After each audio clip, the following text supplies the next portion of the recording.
হরে কৃষ্ণ। আমি তৃষা। আমি প্রতিমা। আজ আমরা যাচ্ছি শান্তিপুরের রাসযাত্রায় ভক্তিতে ভরা এক সুন্দর সন্ধ্যা উপভোগ করতে। এটা ছিল আমাদের আজকের দেখা প্রথম প্যান্ডেল। এই প্যান্ডেলটা হয়েছিল শান্তিপুর শ্যামবাজারে। দরজা থেকে ঠাকুর পর্যন্ত প্রতিটা জায়গায় সুন্দর ডিজাইন আর আলোয় ভরা। প্রচন্ড ভিড়ের জন্য ঠাকুরের মুখটাও ঠিক করে দেখা হয়নি। তোমরা এবার প্যান্ডেলটা দেখে নাও।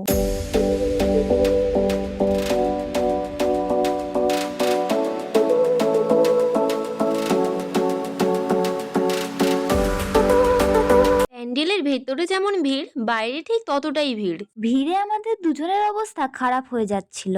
এখানে প্রচুর রকমের দোকান বসেছিল। প্যান্ডেল দেখার জন্য লাইনের কথা তো আর বললামই না।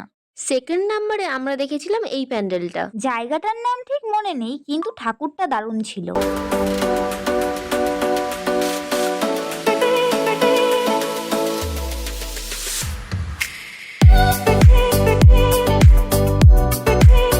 আর এখানে রাস্তার মাঝে ডিজের ব্যবস্থা হয়েছিল।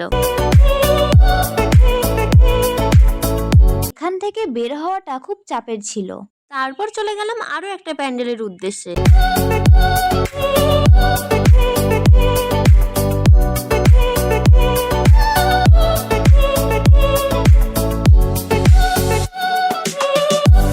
কি দারুণ না? এটা ছিল নেতাজি সুভাষ পল্লীর রাসবাড়িয়ারই ৪৭তম বর্ষ।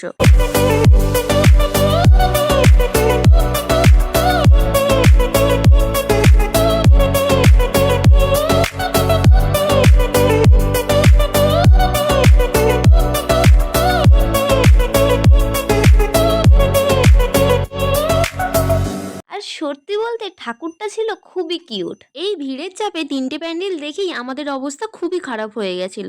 এই জন্য একটা দোকানে একটু বসেছিলাম। তারপর আবার হাঁটা শুরু করলাম।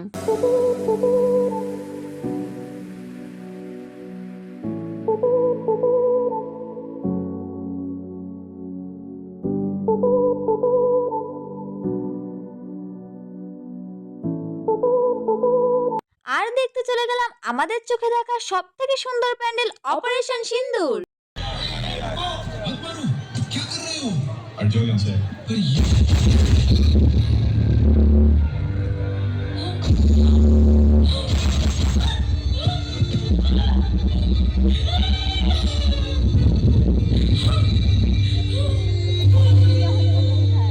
तुमने मेरे पति को क्यों मारा?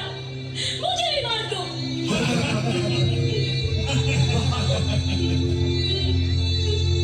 सिंदूर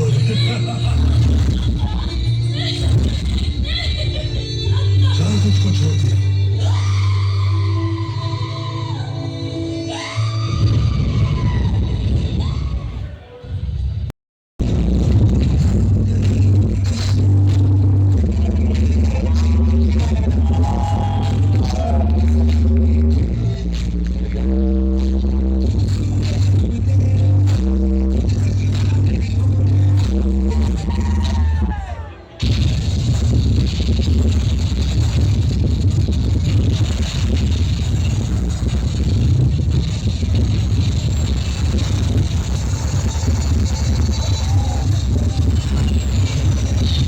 এটা দেখার পর আমাদের গায়ে রীতিমতো কাঁটা দিয়ে উঠেছিল। সত্যি খুবই খারাপ লাগছিল। আমাদের ভারতবর্ষকে ভালোবেসে থাকলে কমেন্টে বলতে ভুলো না জয় ভারত মাতা। কি কোন জায়গা থেকে ভিডিও দেখছো এটাও জানিয়ে দিও।